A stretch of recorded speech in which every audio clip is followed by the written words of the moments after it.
Dan hingga saat ini saudara, Anda bisa melihat di visual terkini yang kita berikan bahwa bantuan demi bantuan terus diberikan untuk tim penyelamat yang ingin melakukan evakuasi terhadap korban. Ada sejumlah korban. Hingga saat ini data terakhir ada 38 korban yang diduga masih terjebak di dalam reruntuhan. Tetapi dari 38 tersebut baru ada 6 yang aktif berkomunikasi dengan tim penyelamat yang berada di luar dan berusaha untuk melakukan evakuasi atau penyelamatan terhadap mereka yang masih terjebak. Di mana dalam evakuasi yang dilakukan saudara, hingga saat ini tim penyelamat masih melakukan penyelamatan secara manual, tidak menggunakan alat berat. Mengapa? Karena posisi reruntuhan yang begitu rapuh sehingga ditakutkan jika menggunakan alat berat akan menggeser reruntuhan tersebut dan bisa membuat reruntuhan akan semakin sulit untuk dilakukan evakuasi, sehingga hingga saat ini masih dilakukan secara manual untuk proses evakuasinya. Untuk situasi terkini saudara, dari pencarian korban runtuhnya Pondok Pesantren Al-Qazini di Sidoarjo, kita tanyakan langsung kepada jurnalis Kompas TV yang sudah berada di sana, Kika Madona, dan juru kamera Andika Pratama. Kika, selamat pagi. Kika, apakah Anda bisa mendengar suara saya? Oke, Kika. Ya, bagaimana skenario penyelamatan korban? Dengan jelas. Oke, Kika. Bagaimana skenario penyelamatan korban runtuhan hari ini setelah hari pertama hari Senin hingga ini hari ketiga nih? Apa yang akan dilakukan?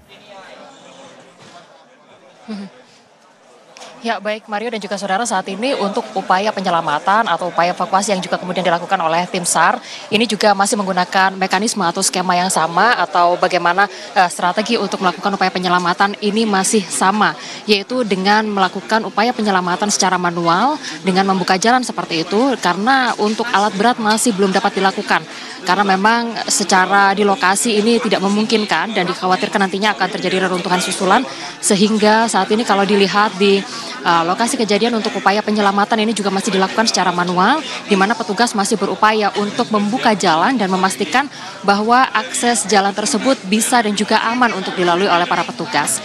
Data terbaru yang juga kami dapatkan ini masih di angka yang sama, yaitu sebanyak 102 orang yang telah teridentifikasi. Sementara itu untuk upaya penyelamatan juga masih terus dilakukan, karena memang sebelumnya juga dari tim SAR menyatakan bahwa ada 38 orang yang juga kemudian diduga masih terjebak di dalam reruntuhan dari bangunan Pondok Pesantren Al-Qazini Sidoarjo, Jawa Timur. Sementara itu kalau kita melihat data yang juga kemudian sudah disusun oleh tim DVI dari Polri yang menyatakan bahwa hingga saat ini untuk anggota keluarga yang sudah melaporkan putra mereka yang juga kemudian hingga saat ini juga masih belum ditemukan, yaitu sebanyak 66 orang.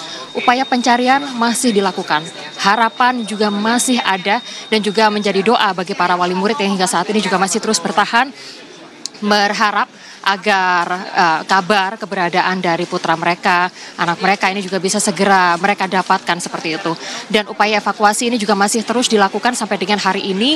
Upaya semaksimal mungkin ini juga masih terus dilakukan, karena seperti yang juga sudah disampaikan oleh pemerintah Provinsi Jawa Timur, yang dalam hal ini Wakil Gubernur Jawa Timur Emil Elistianto Dardak kemarin, bahwa untuk upaya evakuasi ini akan terus dilakukan sampai seluruh korban dievakuasi.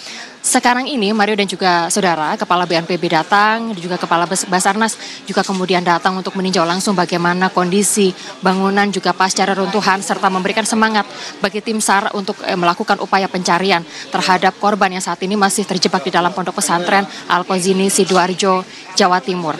Harapannya untuk upaya-upaya ini juga bisa memberikan semangat bagi para tim yang masih terus berupaya atau berusaha, dan juga nantinya baik itu dari Kepala Basarnas maupun Kepala BNPB akan memberikan pernyataan resminya yang saat ini juga masih kita nantikan bersama di salah satu posko, yaitu posko pusat informasi yang dijadwalkan. Kalau sekarang ini informasi yang kami terima, baik itu Kepala BNPB maupun Kepala Basarnas saat ini masih menggelar rapat secara tertutup di lantai 2 salah satu gedung dari Pondok Pesantren Al-Qazini Sidoarjo, Jawa Timur. Hasil rapat tersebut nantinya diharapkan juga bisa dipaparkan dalam untuk press conference atau hari ini pernyataan resmi yang juga kemudian akan kita nantikan bersama apa yang nanti akan disampaikan.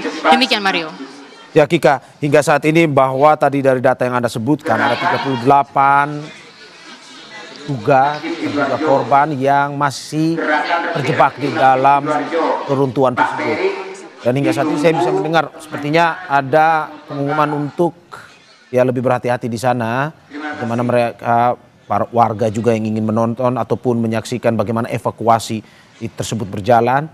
Ya Anda juga harus hati-hati dalam melakukan tugas peliputan di sana.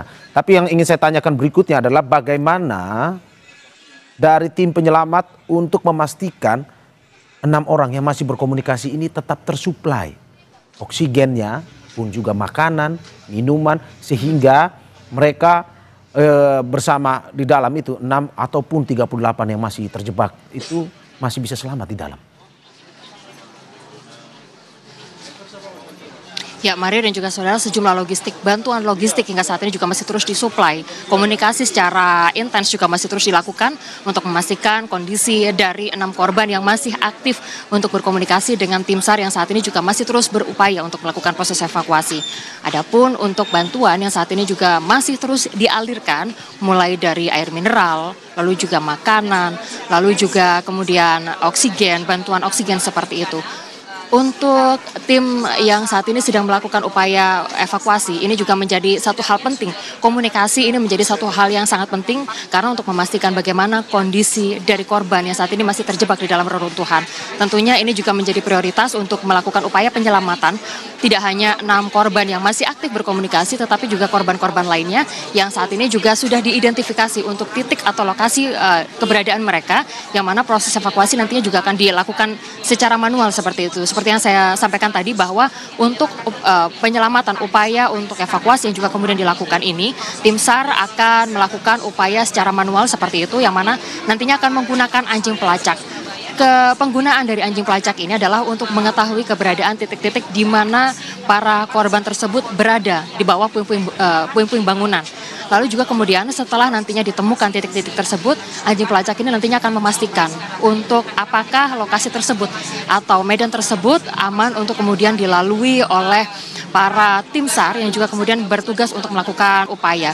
Jadi salah satu yang menjadi tantangan terbesar dari tim SAR yang juga kemudian saat ini melakukan upaya penyelamatan ini adalah akses jalan untuk menuju ke lokasi di mana korban-korban berada. Hingga saat ini yang juga kemudian dilakukan oleh tim SAR ini adalah membuat akses jalan khusus sehingga memudahkan untuk kemudian dilakukan upaya penyelamatan terhadap korban yang saat ini sedang berada di sekitaran dari Pondok Pesantren Al-Qazini Sidoarjo, Jawa Timur.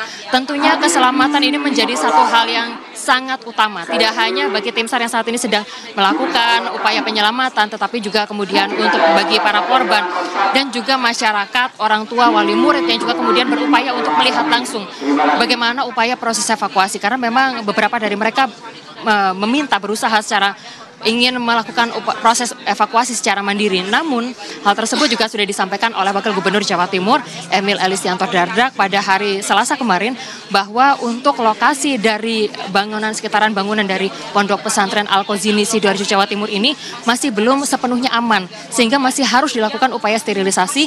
Masyarakat tidak bisa mendekat karena memang dikhawatirkan, sekali lagi dikhawatirkan nantinya akan ada reruntuhan bangunan yang juga kemudian bisa mengancam keselamatan baik itu bagi tim yang sedang bertugas maupun masyarakat yang saat ini sedang berada di sekitaran lokasi.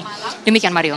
Oke, Kika, ini peliknya proses evakuasi yang terjadi ini bisa digambarkan dari informasi yang kita dapat. Ada tim penyelamat tidak hanya berasal dari Jawa Timur tetapi juga dari Jawa Tengah dan juga Yogyakarta. Dengan jumlah yang begitu besar, bagaimana Anda bisa menggambarkan kepada kita? Tadi Anda sudah menggambarkan teknisnya, tapi bagaimana jumlah yang besar dari tim penyelamat ini pada akhirnya secara manual 24 jam kalau tidak salah melakukan evakuasi penyelamatan terhadap para korban yang masih terjebak dalam reruntuhan tersebut. Ya, saat ini untuk pembagian shift itu tentunya menjadi hal yang juga kemudian menjadi faktor utama dalam proses penyelamatan ini. Seperti yang juga kemarin disampaikan oleh Wakil Gubernur Jawa Timur Emil Elistianto Dardak bahwa dalam upaya penyelamatan ini fokus dari masing-masing tim penyelamat ini menjadi hal atau faktor yang paling utama. Sehingga jika kemudian tim dari yang sedang bertugas ini kemudian hilang fokus sedikit saja, maka diharapkan bisa digantikan dengan tim yang lain. Karena untuk memudahkan dan juga menjaga keselamatan dari korban yang juga kemudian berada di sekitaran lokasi kejadian, dan juga kemudian tim lain yang juga sedang bertugas, sehingga fokus ini juga menjadi salah satu parameter atau kemudian menjadi faktor utama untuk penentuan pergantian tim yang saat ini sedang bertugas seperti itu. Jadi untuk saat ini tim memang juga tidak hanya mengandalkan dari Jawa Timur seperti yang Anda sampaikan tadi Mario dan juga saudara, bahwa juga datang dari berbagai daerah di Indonesia, misalnya dari Semarang dan juga dari Jakarta. Harapannya dengan didatangkannya baik itu tim maupun sejumlah peralatan-peralatan yang juga kemudian mendukung, ini bisa memudahkan untuk proses evakuasi, sehingga proses evakuasi bisa dilakukan secara maksimal dengan hasil yang juga optimal. Jadi itu adalah harapan-harapan di mana proses untuk evakuasi yang saat ini sedang berjalan pada hari ini. Tentunya besar sekali harapan untuk seluruh korban bisa dievakuasi dalam kondisi selamat, sebagaimana yang saat ini sedang diharapkan oleh para anggota keluarga, wali murid, orang tua siswa yang saat ini juga sedang menanti kabar dari keberadaan putra mereka yang pada saat itu atau terlibat dalam insiden robohnya pondok pesantren dari Al-Qazini, Sidoarjo, Jawa Timur. Kemarin Menteri Agama ini juga kemudian sudah melakukan peninjauan langsung, meninjau bagaimana kondisi dari bangunan yang ada di pondok pesantren Al-Qazini, Sidoarjo, Jawa Timur ini. Yang mana ada beberapa poin, Mario dan juga saudara, yang kemudian disampaikan. Di antaranya adalah yang pertama, akan melakukan evaluasi dan juga audit terhadap bangunan-bangunan masjid maupun pondok pesantren yang juga kemudian berada di seluruh wilayah Indonesia. Karena memang sempat ada informasi yang juga disampaikan oleh Bupati Sidoarjo bahwa untuk bangunan di masjid musolah di Al-Qazini, Sidoarjo, Jawa Timur ini tidak memiliki izin mendirikan bangunan. Sehingga hal itu yang juga kemudian menjadi poin yang saat ini sedang dicari dan nanti akan diaudit, baik itu untuk pembangunan masjid maupun pondok pesantren dan juga pembangunan fasilitas agama lainnya yang ada di Indonesia. Itu akan menjadi hal utama yang saat ini akan dilakukan oleh Kementerian Agama setelah terjadinya insiden yaitu robohnya salah satu bangunan di pondok pesantren Al-Qazini, Sidoarjo, Jawa Timur. Sehingga harapannya dengan adanya proses audit evaluasi ini tidak ada lagi kejadian serupa yang juga kemudian membahayakan masyarakat yang akan melaksanakan ibadah. Demikian Mario. Oke, terima kasih Kika Maduna dan juga juru kamera Andika Pratama atas laporannya. Seperti yang saya bilang tadi bahwa kita terus menunggu update terkini bagaimana evakuasi tersebut berjalan.